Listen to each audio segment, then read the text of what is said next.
Ok, vamos a continuar. Disculpen, antes que empiecen, ¿han utilizado el sistema Google Meet? No. Sí, pero no Yo lo lo usé grabamos. una vez. ¿Otra vez? Ajá, ok. Bueno, para continuar entonces el ciclo de retina, vamos a hablar de la miopía patológica. Vamos a hablar primero de un poco de las definiciones para aclarar algunas dudas, hablar de la prevalencia, la fisiopatología, las complicaciones en el fondo de ojo y por último la prevención.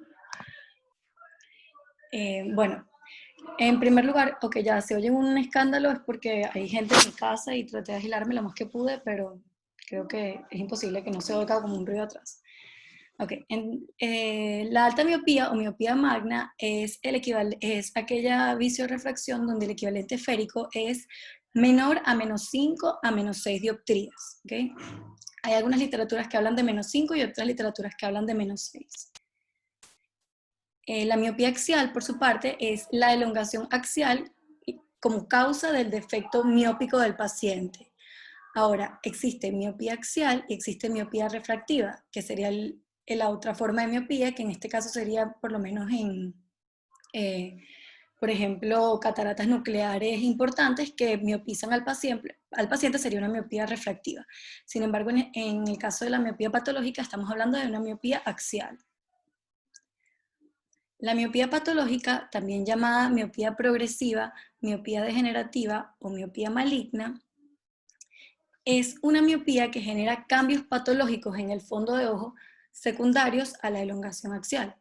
Según este autor que cito abajo, él define la miopía patológica como una atrofia corioretiniana miope que es igual o más grave que la atrofia difusa y o la presencia de estafiloma posterior. Es decir, que la presencia de estafiloma posterior es un elemento súper importante y un elemento de riesgo para los pacientes con miopía de llegar a sufrir de miopía patológica. Otro elemento importante es que se describe que la miopía patológica aparece en ojos que tienen una elongación excesiva del globo ocular mayor a 26 milímetros. Sin embargo, está descrito miopías patológicas en ojos más pequeños y hay pacientes con ojos más largos que no tienen miopía patológica.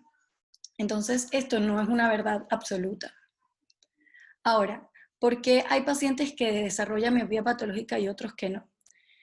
Recordemos que el crecimiento axial anteroposterior del ojo puede realizarse o puede llevarse a expensas de dos elementos. El primer elemento, que sería, digamos, el más favorecedor, es cuando el crecimiento axial se hace a expensas del ecuador o retroecuador, que serían en estos casos los lados del ojo. ¿Okay? Esto generaría que el crecimiento del ojo fuera, digamos, proporcional y hubiese una circunferencia, un radio de circunferencia igual en todo el globo ocular. En cambio, cuando el crecimiento axial se realiza a expensas del polo posterior, aparece lo que llamamos estafiloma posterior, que es una lesión distintiva en la miopía patológica y por eso es tan importante, porque nos habla de que el mayor crecimiento axial está sobre el polo posterior. Entonces hay una elongación excesiva a nivel del polo posterior. El estafiloma posterior es una protuberancia circunscrita en polo posterior cuyo radio es menor al radio de circunferencia del ojo. Es decir, que es un radio de circunferencia menor sobre el radio de circunferencia total del globo ocular, que es como lo vemos en la imagen. Aquí podemos ver una imagen de un estafiloma posterior. Las flechas blancas nos indican el límite del mismo. Y al lado hay un OCT donde podemos ver cómo en la flecha hay como una inclinación de la esclera delimitando lo que es la circunferencia pequeña o la circunferencia de menor diámetro del estafiloma posterior. Así es como se ve un estafiloma posterior. Fíjense cómo la coroides se vuelve más gruesa a nivel del estafiloma y esto puede tener consecuencias patológicas que las vamos a hablar posteriormente. Lo importante de este defecto es que su presencia corresponde o define un alto riesgo de complicaciones y pérdida visual a futuro. Entonces, cuando veamos un estafiloma posterior en un paciente con miope magno, es un paciente que hay que hacerle seguimiento y estar pendiente porque él puede tener una miopía patológica. Ok, ahora hablemos un poco de la prevalencia. Para el año 2019, se estima ahí el 28% de la población tiene miopía. ¿Okay? Cuando ellos llaman miopía a una refracción menor de menos 0,50 dioptrías. Y esto, bueno, representa entonces la enfermedad ocular más prevalente en el mundo y es un problema de salud pública y un problema socioeconómico. De este 28%, 4% corresponde a miopía magna, que en este caso, en este estudio, correspondió a una refracción menor de menos 5 dioptrías. De este 4%, el 28,7% tenía miopía patológica y de este 28,7%, el 65% eran pacientes mayores de 70 años. Es decir, que la miopía patológica afecta más que todo a personas mayores. Sin embargo, hay un rango súper importante de personas jóvenes de 50, 40 años que sufren de esta condición y ya como vamos a ver es una condición que puede ser incapacitante y por eso también es un problema socioeconómico. Ahora, para las predicciones para el año 2050 se estima que va a existir el 50% de la población va a ser miope y 10% de la población va a tener miopía magna. Eso implica, digamos, un número bastante importante y por eso lo consideramos también un problema de salud pública. Ahora, para hablar un poco de la fisiopatología y los factores de riesgo para la miopía y para la miopía patológica, tenemos que recordar que hay factores genéticos y que siempre hijos de padres con miopía y con alta miopía probablemente vayan a ser miopes, hagamos lo que hagamos. Hay factores ambientales y del estilo de vida. Se cree que los niños que tienen menos de 60 minutos de luz al día tienen una alta probabilidad de desarrollar miopía y miopías altas. ¿Okay? Y también el estilo de vida en los países más desarrollados, donde hay mayores niveles de educación, pues también hay mayor prevalencia de miopía. Estos factores genéticos, por mecanismos genéticos y ambientales, por mecanismos compensatorios, van a producir un alargamiento axial del globo ocular. Este alargamiento axial produce un estiramiento biomecánico en el polo posterior, lo que a su vez adelgaza la coroides, especialmente a nivel de la fobia, y va a producir cambios patológicos en la retina. Estos cambios patológicos los podemos ver tanto en el polo posterior como en la retina periférica. La retina periférica se verían los cambios, digamos, que vemos y que hemos estudiado de todos los miopes, ese adelgazamiento de la retina periférica y el aumento del riesgo de tener alguna lesión predisponente de retina, desgarros, agujeros, y por eso yo no voy a tocar hoy los cambios que pueden haber en la retina periférica y me voy a dirigir más hacia los cambios en el polo posterior. Entonces, las complicaciones que podemos ver en el fondo de ojo de la miopía patológica, es importante que sepan que pueden ser asintomáticas cuando las diagnosticamos tempranamente. Y cuando ya están produciendo realmente complicaciones visuales, va a haber una disminución de la agudeza visual mejor corregida. Sin embargo, es importante conocer y identificar muy bien estas lesiones porque a veces el diagnóstico precoz puede ayudar a evitar la progresión de esta enfermedad y aparte a mejorar o a darle una mejor calidad de visión a nuestros pacientes. Entonces, estas complicaciones pueden ser la atrofia corioretiniana miópica, la maculopatía miópica traccional, la mácula en forma de domo y las alteraciones del nervio óptico. La atrofia corioretiniana miópica, también llamada maculopatía miópica, es una atrofia, por supuesto, secundaria a este estiramiento o adelgazamiento de la retina producto de la elongación exagerada del globo ocular y se puede clasificar en 5 categorías. La categoría 0, que en realidad no entendí muy bien por qué existe, es prácticamente un fondo de ojo que no tiene atrofia corioretiniana. La categoría 1 representa un fondo teselado, que es este fondo atigrado que vemos acá con estas rayas rojas que se ven en el lado temporal, es ese comienzo de atrofia corioretiniana que nos permite ver los vasos coroideos. Es algo muy leve y en estos pacientes no se considera que tienen una miopía patológica. Luego está en la categoría 2 la atrofia difusa. Estos tienen un fondo que es blanco amarillento y que suele comenzar alrededor del nervio óptico y va a progresar con el tiempo hasta tomar todo el polo posterior. Sin embargo, esta atrofia difusa tampoco suele tener, digamos, consecuencias graves y por lo tanto tampoco se considera una miopía patológica según la definición que les comenté anteriormente. En la categoría 3 ya sí tenemos áreas de atrofia en parches y aquí, según la definición que les di, sí sería una miopía patológica. Estas áreas de atrofia son lesiones bien definidas de color blanco, que son las que muestran las flechas negras. Son blanco o gris en el área macular y alrededor del disco óptico, y corresponden a áreas que hay ausencia de coroides, de epitelio pigmentario de la retina y prácticamente de retina como tal. Es casi que esclera desnuda lo que vemos ahí, o sea, es una atrofia severa de la retina en las zonas que observamos ahí.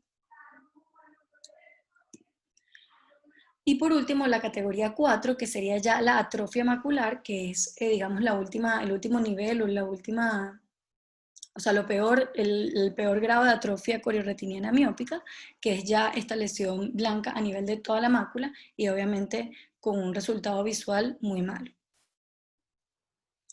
Entonces tenemos estas 5 categorías que acabo de nombrar de atrofia corioretiniana miópica y aparte tenemos unos elementos que ellos llaman signo plus, que son 2 elementos patológicos en la retina que pueden verse en cualquier categoría, por eso es que no están descritos en ninguna como tal, y que están fuertemente asociados con la pérdida de visión central, y es por eso que son tan importantes y los agregan en la clasificación. Estos son la neovascularización coroidea y las grietas de Laca. Vamos a nombrar cada uno por separado. Comenzando con las grietas de Laca, es una lesión amarilla lineal ramificada o puede también ser estrellada, que es la que vemos que está señalando la flecha negra, que representa roturas en la membrana de Bruch en el área de la mácula. Se observa principalmente en el cuadrante temporal, 44% de los casos, y está fuertemente asociado a longitudes axiales mayores de 29 milímetros. Sin embargo, también se han descrito en ojos más pequeños. Ellas suelen progresar en número, se alargan y finalmente se convierten en parches de atrofia como los que le describí anteriormente en la categoría 3 de atrofias maculares. Luego, bueno, aquí tenemos cómo estas grietas se verían en una angiografía con fluoresceína. Vean cómo hay una ruptura de la membrana de Bruch, hay una hiperfluorescencia a nivel de la grieta por el efecto ventana. Y aquí se observa cómo se vería en el OCT. En el OCT también se genera cierto efecto ventana, porque fíjense cómo la línea se ve hiper reflectiva, producto de que la membrana de Bruch está rota y permite pasar mejor los rayos. Ahora, el otro elemento o la otra patología que habíamos nombrado, además de las grietas de Laca, es la neovascularización coroidea miópica o membrana neovascular.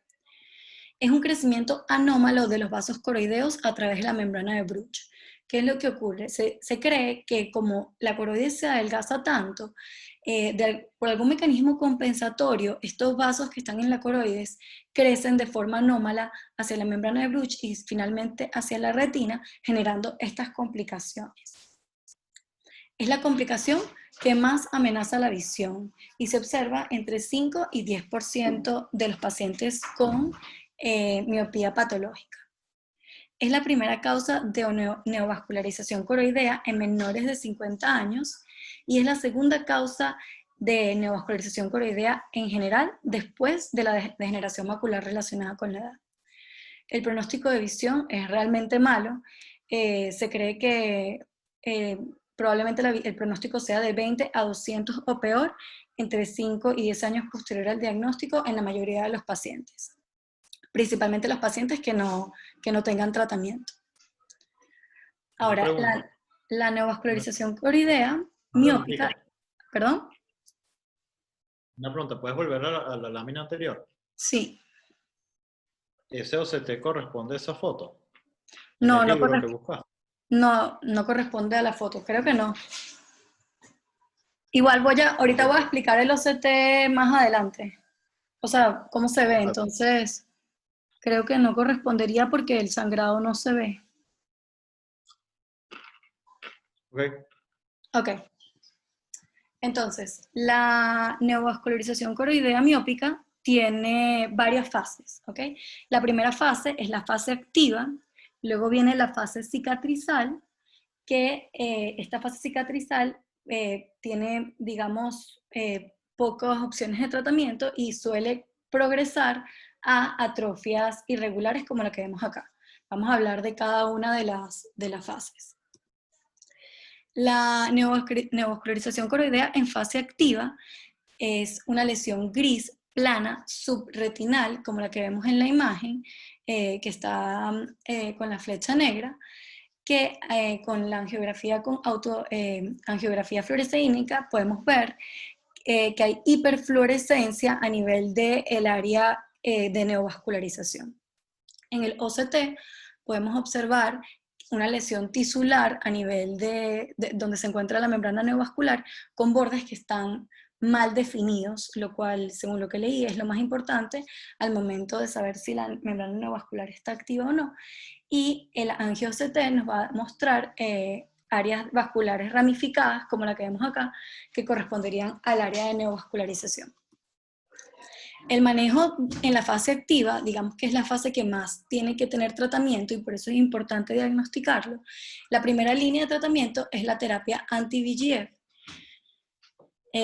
También importante el control mensual con OCT hasta que se estabilice la visión. Ahora, la neovascularización coroidea en fase de cicatrización es lo que se conoce como manchas de Foster-Fuchs. Son manchas grises que a veces pueden ser difíciles de diferenciar de la membrana neovascular o de la neovascularización que está activa.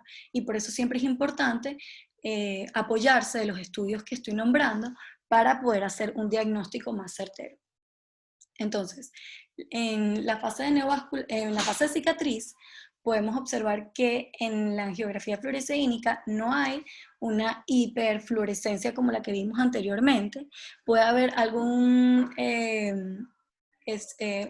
alguna tinción por cicatrización, pero no va a tener esa hiperfluorescencia importante. Y en el OCT, no sé si se acuerdan cómo se veía el otro, la lesión tisular que vemos subretiniana tiene bordes mucho más definidos, ¿ok? Que la otra, lo que nos habla de que ya está cicatrizando. Y en el angio-OCT vamos a tener espículas, en vez de tener estas ramificaciones que veíamos anteriormente, son vasos en forma que forman como espículas, ¿ok? Entonces eso nos habla de que probablemente esa membrana esté en fase de cicatrización. Por último, la última fase de la neovascularización coroidea es la fase atrófica, que obviamente es la fase más avanzada y la que peor visión tiene. Vemos cómo son áreas de atrofia blancas en el área macular y que cuando hacemos autofluorescencia, estas tienen hipoautofluorescencia porque obviamente no hay nada epitelio pigmentario de la retina y por eso no florece de ninguna manera con la autofluorescencia. Y el OCT que vemos acá, fíjense cómo la lesión persiste, la membrana neovascular sigue ahí, pero alrededor de ella, todo eso que se ve blanco corresponde a esclera, o sea, no hay prácticamente nada de retina ni de coroides a ese nivel. Y el angio-OCT nos demuestra que todavía existen vasos activos a ese nivel, pero ya no hay retina que digamos, que irrigar. Bueno, eso con respecto a la atrofia corioretiniana.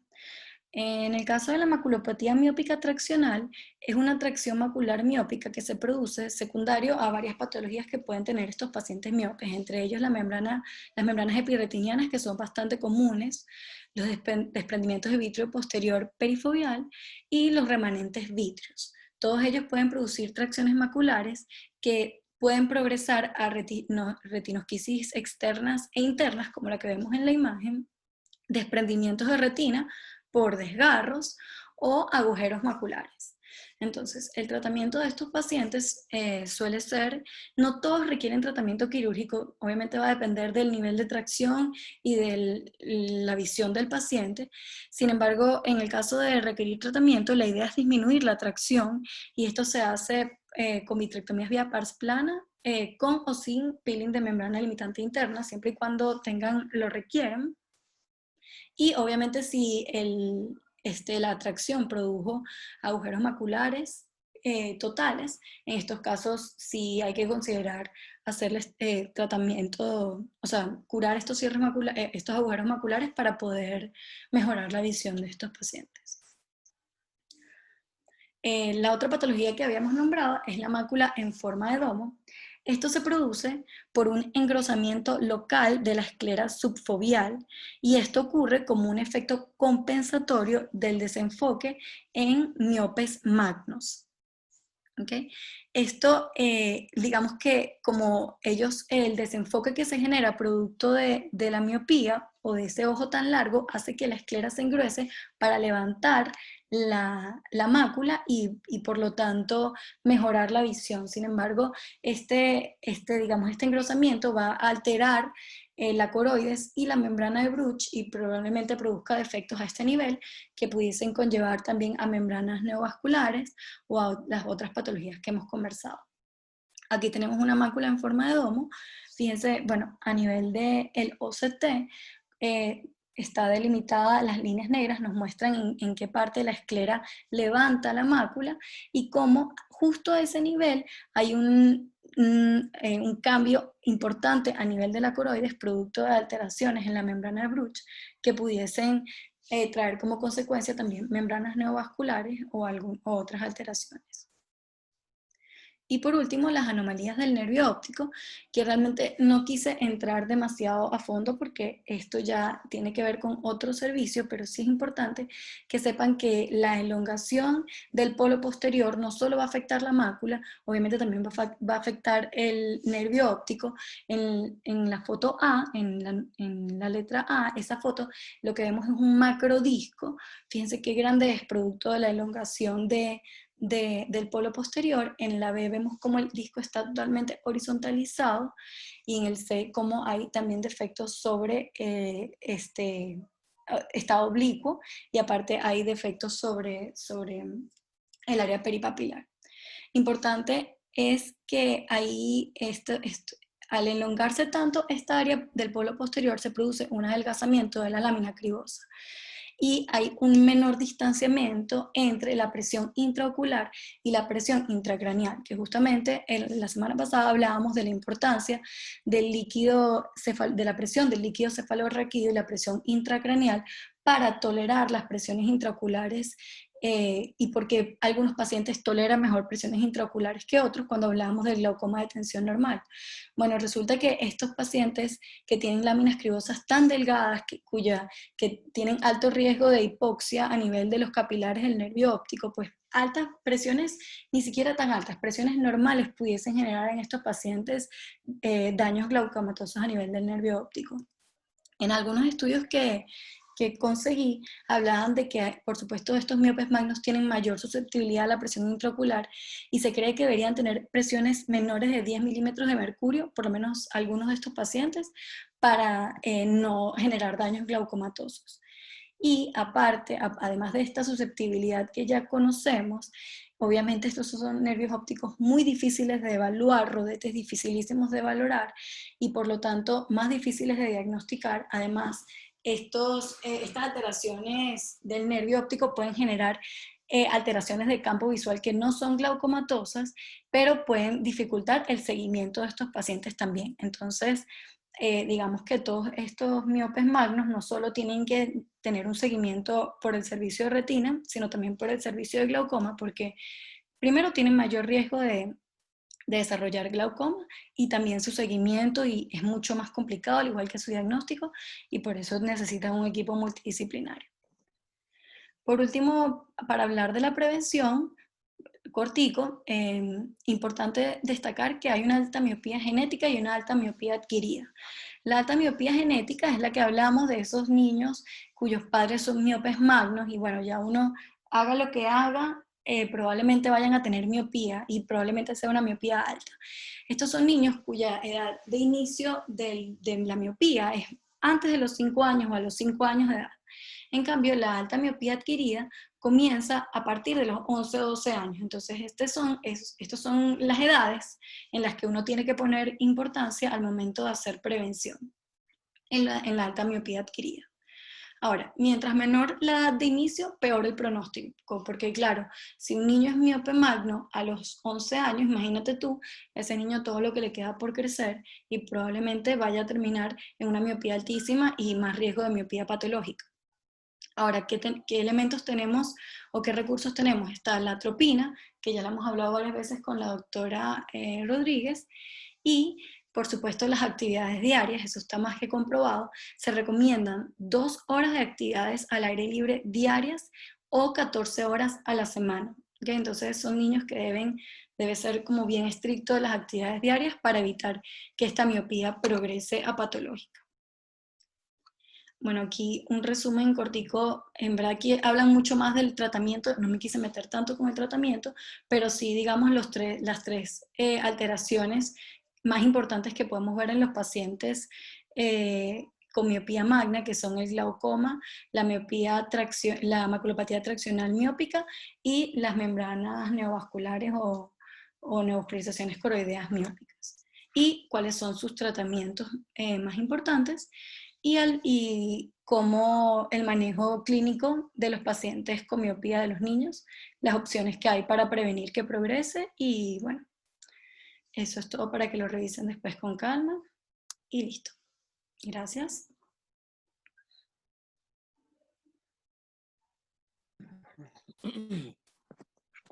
Bueno, ¿alguna pregunta?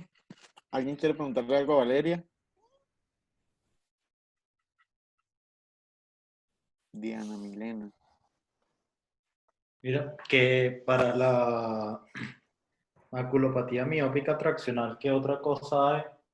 Aparte de lo que tú nombraste, ¿qué otra no conseguiste ningún otro abordaje quirúrgico para ese tipo de patología? Aparte de la vitrectomía. Por cierto, pon esa imagen, Valeria, pon esa imagen de la maculopatía miópica traccional. Voy. Adelante.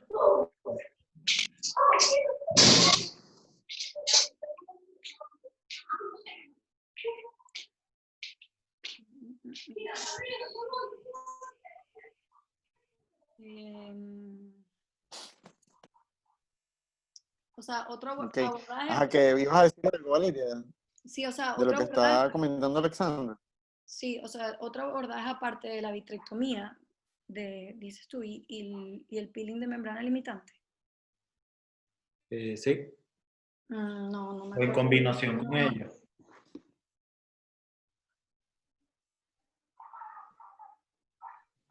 No me acuerdo haber leído nada más.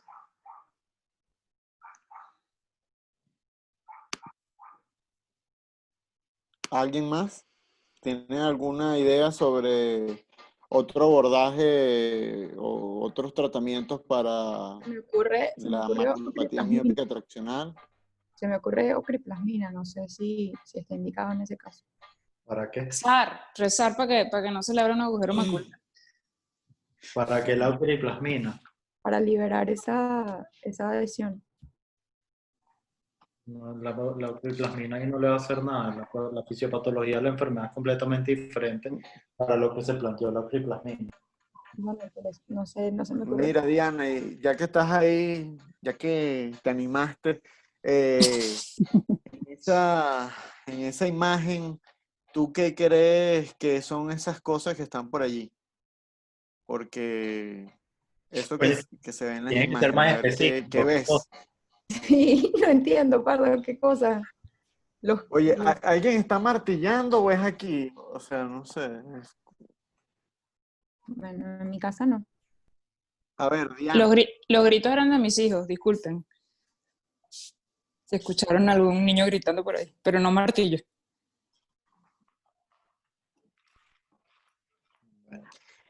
¿Qué te llama la atención de esa imagen, Diana? A ver. O otro que esté por allí que quiera comentar algo.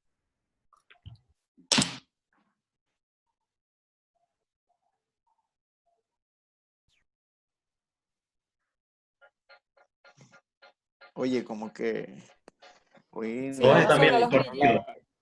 Van a sonar los grillitos de fondo. sí, los Todos están grillos, viendo el partido hoy. yo creo. Bueno, si no, O sea, pero lo, di- ¿refieres lo a los digo. espacios, a los espacios Claro, exacto, hiperreflectivos? lógicamente, ahí se ve algo alterado, eso no es un OCT normal, eso es de No, lógica, ¿verdad? Y bueno, y no está normal hay unas Alguien que lo porque, describa, si quiere, las alguien que capas, describa los de las capas internas de la ajá, neuroretina. Pero empieza a leer el y OCT de interno a externo. O sea, ahí hay mucho que decir de ese OCT. Y hay Bueno, mucho que te va a enseñar a cómo comprender la enfermedad de la que estás hablando. Y bueno, luego al abordaje quirúrgico al que yo quiero llegar. ok, bueno, es un OCT con un perfil con un perfil retiniano alterado, tiene una forma convexa. perdón, disculpa que te interrumpa. Ya, por ejemplo, a tu nivel, que yo lo considero un nivel un poquito más alto, ya cuando hablamos de perfil retiniano alterado, es lógico que está alterado, pero ahí deberíamos describir por qué lo consideras alterado. O Sí, bueno, sea, lo ponemos alterado alterado, para la parte de un informe administrativo, pero ok, tú lo consideras que está alterado por la presencia de... está alterado a expensas de eh, imágenes hiporreflectivas en las capas tanto externas como internas de la retina. Se observa una depresión foveal presente, pero que está, sí, bueno, está presente la depresión foveal. La interfase vitreoretiniana se observa una línea, me pareciese observar una línea hiperreflectiva eh, que es, está, o sea, obviamente, no sé si todos lo ven, a mí me parece que hay como un desprendimiento parcial, o sea, siento que hay una zona de adhesión central a la depresión foveal. Está muy bien, o sea, lo que estás viendo yo también lo veo y también me llama la atención y justamente ahí es donde quería como escudriñar un poco más porque se puede uno confundir.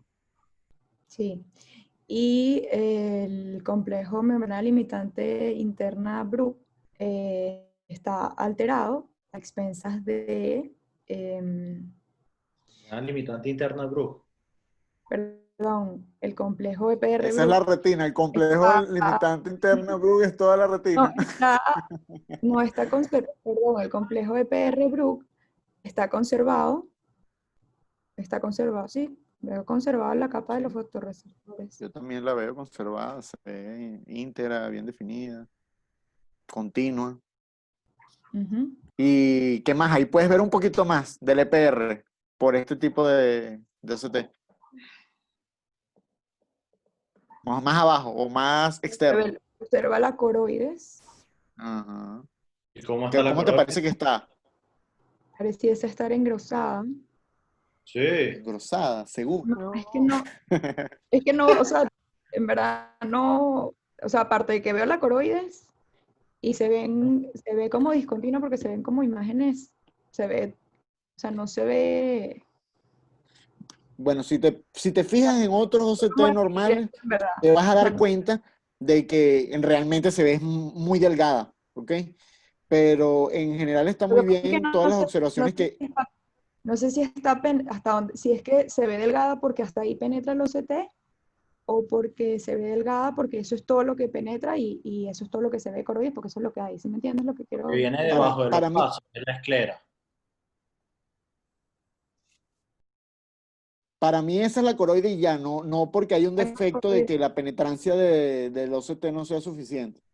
Es Ok, que al terminar los vasos coroideos, lo que ves ahí es hiperreflectividad que ves al fondo, es la esclera ya.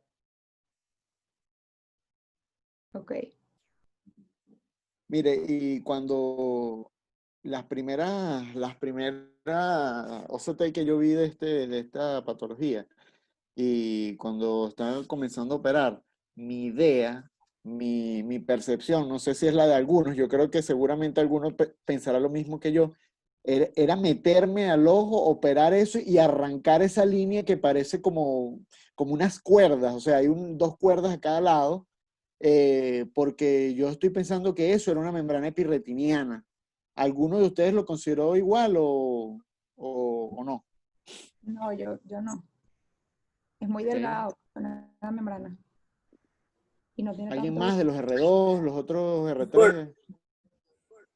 ¿Me escuchan? Es que tengo la señal súper mala. O sea, veo la hialoides o sea, veo que no es, porque veo la hialoides posterior, pero sí lo pensé en un principio. Claro. Eso es una desorganización de las capas internas de la retina, es una retinosquisis. Y también vemos desorganización o una retinosquisis en las capas externas. Específicamente yo la veo en la nuclear externa. No sé si están de acuerdo. Y la hialoides posterior estaría separada a nivel parafoveal o desde el sector parafoveal hasta a la periferia y unida en el sector foveal. O sea, eso Este, sería fobiosquisis. sí, un término, puede decir una fobiosquisis o una maculopatía miópica. Es que hay varias cosas, porque se combinan tanto la fobiosquisis como la presencia de tracciones, como la presencia o no de agujeros maculares. Es una serie de términos que se combinan en una misma patología. Sí, Ok. No sé si analiza, o sea, si se puede analizar así, pero, o sea, justo donde está la hialoides posterior todavía unida, que debería ser allí donde esté haciendo en realidad la mayor tracción, realmente es donde menos se ve la retinosquisis de las capas internas. Entonces, no sé si de repente más bien pensar que no es ese el mecanismo. Es que a eso es a lo que vamos. O sea, el tema en esta patología no es que hay una tracción del vitrio sobre la retina. O sea, el ojo acá es tan grande que el mismo ojo deforma la retina y el ojo, al ser tan grande, la retina no puede lograr tener una organización real de las capas. ¿Qué es lo que pasa? La retina termina traccionándose por el mismo tamaño del ojo y desorganizándose en la forma en la que describieron ahorita. Claro, pero en este momento todavía no hay signos de tracción vitromacular. Es que acá en la Eh, maculopatía miópica traccional no hay síndrome de tracción Ok, vitromacular. ok. O sea, no tiene que ver con la fisiopatología. en esta imagen puede tener un síndrome de tracción Claro, vitromacular pero exacto. asociado. Ok. Valeria, ¿no tienes otra imagen de maculopatía miópica traccional distinta a esta? Es la bueno, única. no, sí, es que me estoy dando cuenta que me faltó. Fíjate que hay un espacio aquí arriba, porque hay otra foto que no se me olvidó poner, pues me acabo de dar cuenta. Pero puedo O sea, buscarla rápidamente. ¿No tienes otra adelante o atrás tú ahí? puedes tener esta enfermedad obviamente asociada a membranas epirretinianas, obviamente asociadas a agujeros maculares, que va a ser el curso natural de la enfermedad. Ok. O hace Y le agujero. estamos dando mucha importancia a esto. O sea, yo creo que nos estamos enfocando en esta porque a lo mejor es la más quirúrgica, es una teoría prácticamente novedosa, que se ha podido estudiar más por la presencia del OCT, que es algo reciente. Pero la importancia de que ustedes dominen bien, conozcan bien esto, es porque la mitad de sus pacientes, según la estadística que acaba de presentar Valeria, van a ser miopes, ¿no? Para el Y el 2050, 10% sí. va a ser miope magno. El 10% para el 2050, el 10% van a ser miopes magnos. Entonces, hay varias teorías de por qué se produce esto. Y algunos consideran que hay una rigidez en los vasos de la superficie retiniana que hace que con la prolongación del ojo de la longitud axial, como que ale esa retina y por eso se deforma. Por eso quería otra imagen que Valeria no me ha puesto porque creo que no hay más, la otra no la puedo poner, No. en donde se ven que los vasos se convierten como en unos picos, como en unos Como en puntos de anclaje, espículas. como que hay como en espículas. ¿Y es por qué? Ok. Porque el ojo está creciendo, ¿verdad? La longitud axial, pero los vasos siguen siendo rígidos, entonces ellos empiezan a desestructurarse esa retina. Y bueno, yo creo que Alexander, lo que le quería comentar de la otra opción es, ¿algunos de ustedes han escuchado lo que son los cerclajes maculares? Quiero que sepa que Cintia me lo escribió en privado. Así que Cintia sí se le ocurrió. En la última lámina, en la que es el Vale, resumen. porque En el resumen que puso Valeria al final, ahí está también nombrado. Están los diferentes tipos de tratamiento. Ahí está ¿dónde el lo cerclaje pusiste? Ponlo, macular. Valeria, a ver lo que Pasa- dice la doctora Morales. es como un esquemita que está al final. Ah, mira, miren esa imagen, que hay como unos piquitos. ¿Pueden ver esos picos en la imagen B? Ya, yo no estoy viendo ninguna imagen. Ya va. A ver, no importa, no Aquí. importa. Es por el delay. Ok, ok. No, ahí, ¿ven los piquitos lo que le decía?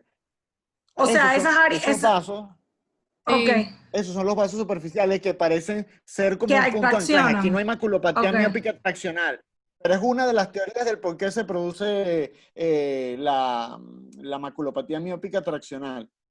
Ahora sí, Valeria, muestra lo que ibas Ahí del está, ahí cerclaje está. macular.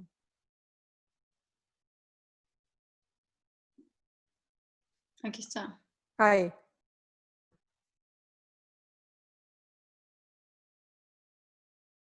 Aquí está, macular buccal. Ujú. Ok. Sobre todo, actualmente se usaba en combinación con la vitrectomía para las maculopatías miópicas traccionales. Últimamente se ha reservado para los agujeros Agujeros maculares o las maculopatías miópicas traccionales con agujeros maculares. Porque las maculopatías miópicas tienen varias cosas, como ya lo habíamos dicho. Pueden o no tener tracción vitreomacular. Pueden o no tener fobiosquisis o retinosquisis internas o de las capas internas de las capas externas. Pueden tener desprendimiento foveal. Pueden tener agujeros de espesor parcial. Generalmente inician con un agujero macular externo, con preservación de las capas internas. Y lógicamente después el agujero macular de espesor completo. Y puede haber una combinación de todo. Fobiosquisis, agujero macular completo, tracción y desprendimiento de retina, además. O sea, ya un desprendimiento de retina por causa del agujero macular completo. En el tema hay dos cosas que yo quería como reforzar. Pues desde el punto de vista académico, deben conocer todos la clasificación de Curtins, que no sé si la mencionó Valeria al inicio. Era como la más clásica o la primera, y es muy interesante que la revisen, por lo menos que la vean, aunque sea una vez. Él se clasificó en 10 estadios o 10 tipos de estafilomas posterior, no solamente por el tamaño, sino por su ubicación. Y posteriormente apareció la de Ono Matsui, la que ya le dio un poquitico más de tiempo a Valeria, donde aparecen los parches y la atrofia macular. Yo creo que esas son dos cosas que deberían conocer, manejar e incluso aprendérsela, Doc, porque es muy interesante. aquí tengo la clasificación del estafiloma. Lo voy a colocar para que quede ya. De hecho, una vez, yo creo que en la consulta usted nos comentó eso, o sea, de los tipos de estafilomas y algo de que si eran simples, o sea, y de qué tan extensos eran como por áreas. Si se encuentran a nivel del nervio óptico, si se encuentran solo en el polo posterior, si incluyen la parte inferior, porque muchas veces están lejos del polo posterior.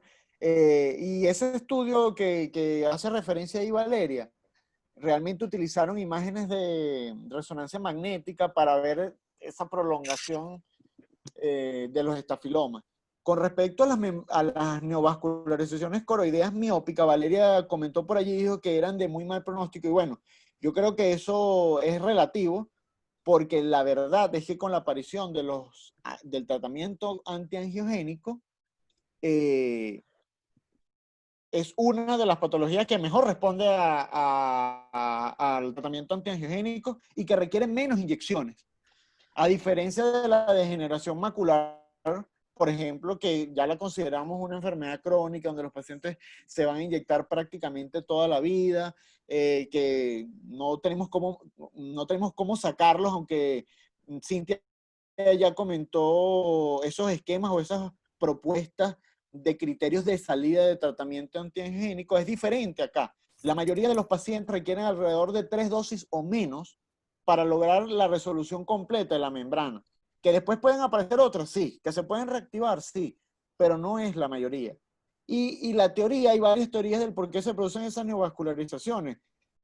Hay una teoría, por ejemplo, mecánica, en donde hay como un desbalance de los factores angiogénicos y antiangiogénicos que deberían estar en equilibrio, y que por la ruptura de la capa de la membrana de Bruch en las grietas de laca que describió Valeria, pues hay como una salida, una aparición de esos vasos que van a invadir la retina y formar la membrana neovascular coroidea. Otros hablan de una teoría más degenerativa, en donde hablan de que, bueno, como la miopía tiene unas alteraciones genéticas también, bueno, hay unas alteraciones con la aparición de algunos genes que van a promover factores angiogénicos que van a traer como consecuencia la aparición de la neovascularización.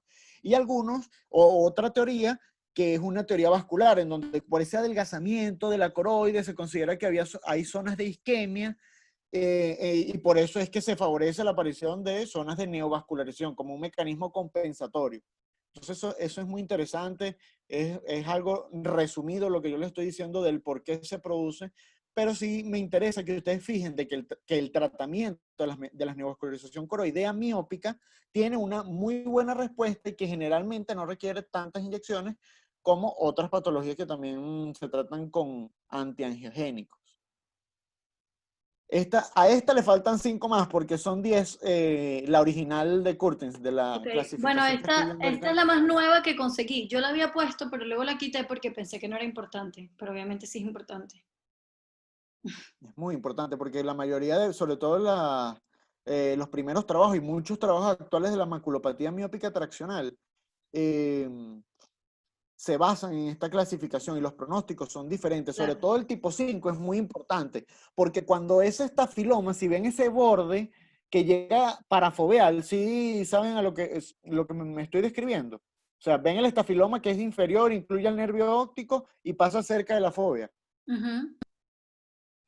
Bueno, ese tipo generalmente está asociado con aparición de membranas neovasculares, con aparición de maculopatía en domo, ahí, porque este estafiloma puede llegar a la fobia.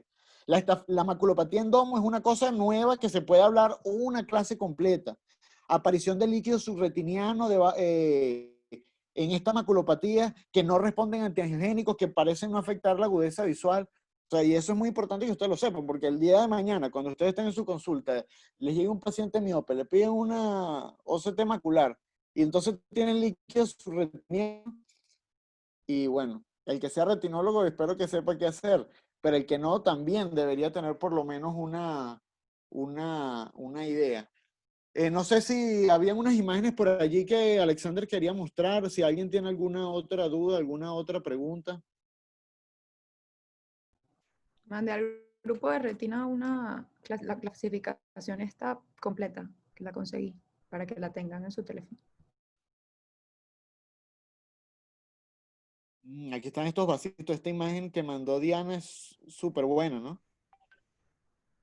De los vasos, cómo se generan en un factor de anclaje que produce la retinosquisis. Es una de las teorías, no es la única.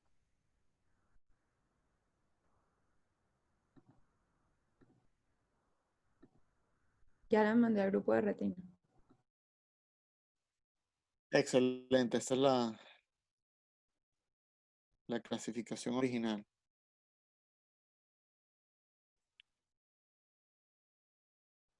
No, yo no escucho a nadie, ¿será que estoy solo?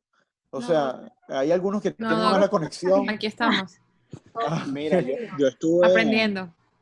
yo me Ajá. conecté muy intermitente, tuve problemas de conexión, pero sí, y no pude ver gran parte, y lo que pude ver no escuchaba muy bien. Pero sí tengo un comentario.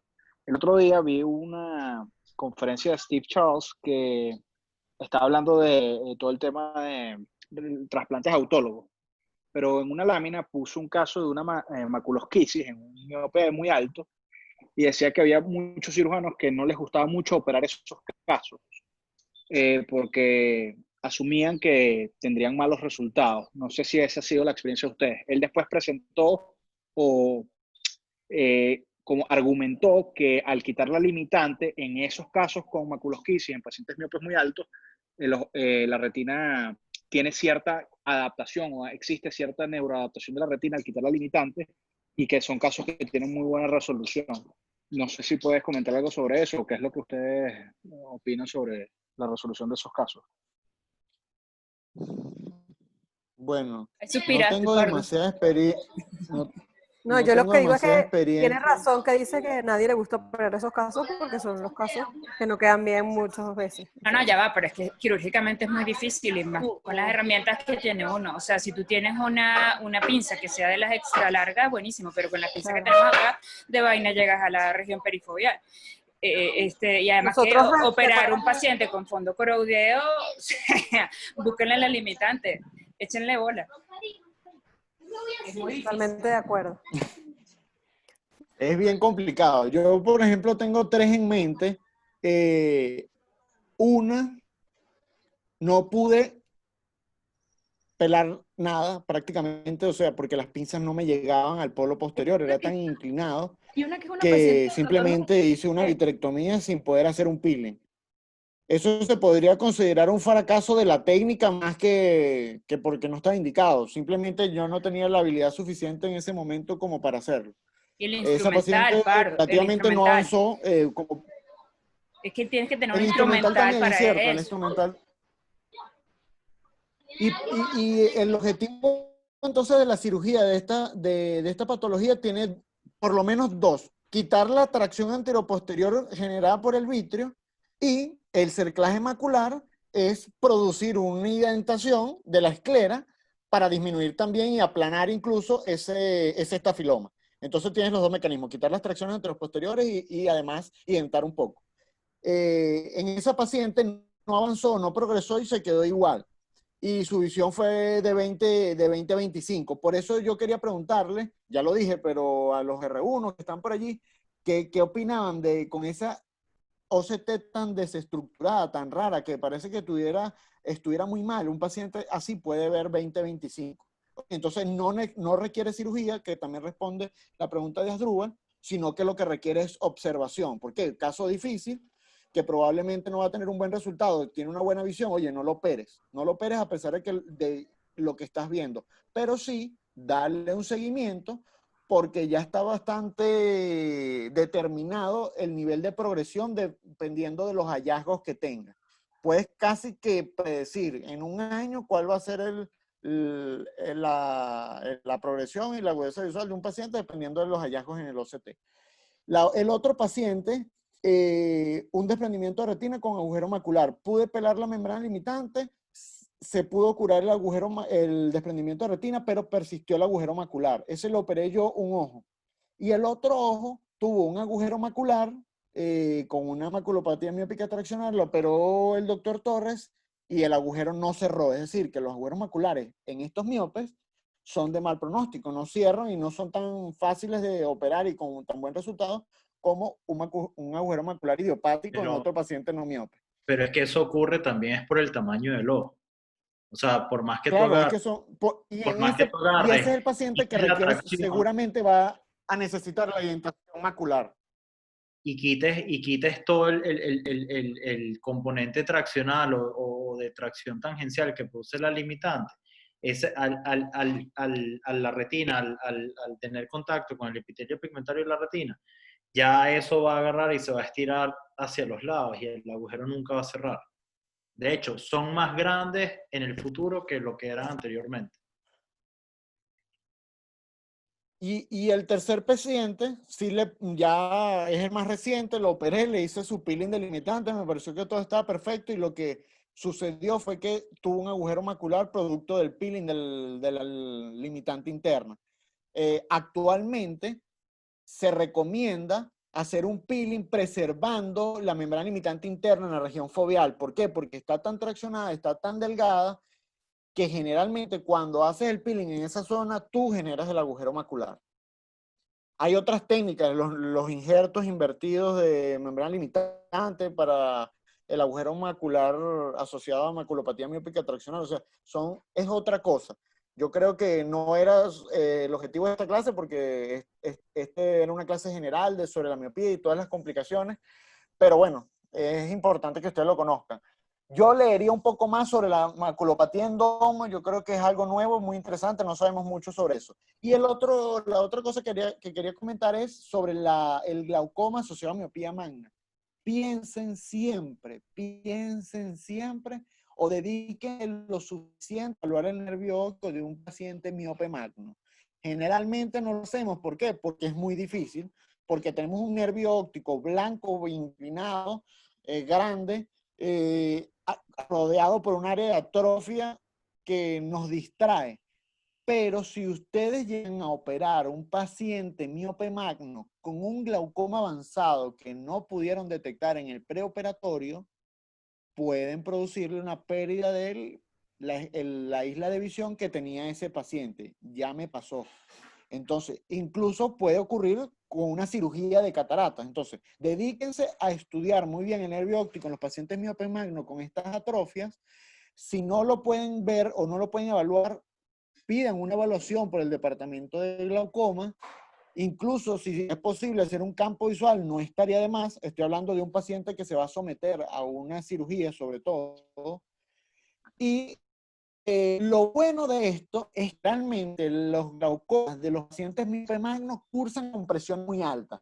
Es un paciente que tiene 40 de presión, pero no es siempre así. Entonces, pregunten los antecedentes, miren el componente étnico o racial del paciente, miren la presión, midan el grosor corneal, hagan la paquimetría porque todo eso puede estar enmascarado. En mi paciente, donde hubo pérdida del campo visual después de una vitrectomía, era un paciente miope que había sido operado de la SIC y obviamente el adelgazamiento corneal engañaba un poco la medición de la presión. El paciente estaba sin tratamiento y tenía tremendo glaucoma que, bueno, después empeoró después de la cirugía.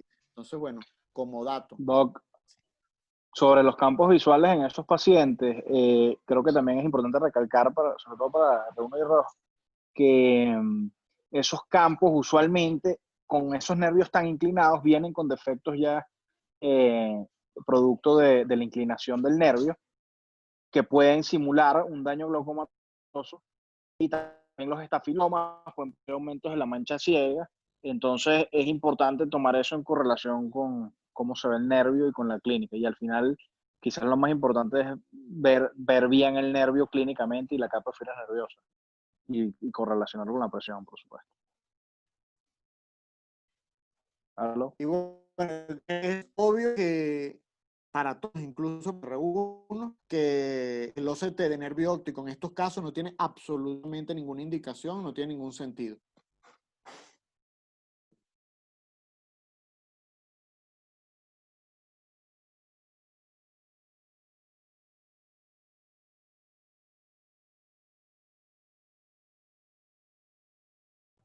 ¿Aló? Creo que se le Esta quedó clase grabación. quedó grabada. Sí. Chévere, me vino un pedazo